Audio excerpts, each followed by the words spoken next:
അമ്മയ്ക്കൊരുമ സ്നേഹ കൂട്ടായ്മയുടെയും അണക്കര അൽഫോൺസ ആശുപത്രിയുടെയും ബാലജന സഖ്യം അണക്കര യൂണിയന്റെയും സംയുക്ത ആഭിമുഖ്യത്തിൽ സൗജന്യ മെഡിക്കൽ ക്യാമ്പ് സംഘടിപ്പിച്ചു. അണക്കര IMS സ്കൂൾ ഹാളിൽ നടന്ന medical camp Kattappana block panchayat president Balasingh ഉദ്ഘാടനം ചെയ്തു. അണക്കര IMS സ്കൂളിൽ നടന്ന ചടങ്ങിൽ വണ്ടൻമേട് ഗ്രാമപഞ്ചായത്ത് അംഗം കുഞ്ഞുമോൾ ജെയിംസ് അധ്യക്ഷത വഹിച്ചു. കട്ടപ്പന ബ്ലോക്ക് പഞ്ചായത്ത് പ്രസിഡന്റ് ബാലസിംഗ് സൗജന്യ മെഡിക്കൽ ക്യാമ്പ് ഉദ്ഘാടനം ചെയ്തു. അൽഫോൺസ ആശുപത്രി അഡ്മിനിസ്ട്രേറ്റർ സിസ്റ്റർ അൻസ മുഖ്യപ്രഭാഷണം നടത്തി.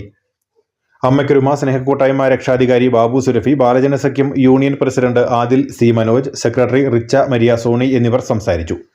ഡോക്ടർ സിയാദ്, ഡോക്ടർ വിനീത എന്നിവർ ക്യാമ്പിൽ രോഗികളെ പരിശോധിച്ച് മരുന്നുകൾ നൽകി.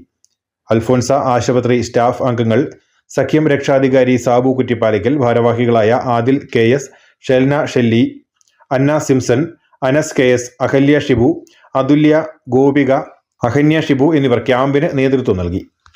News bureau, Anakkara.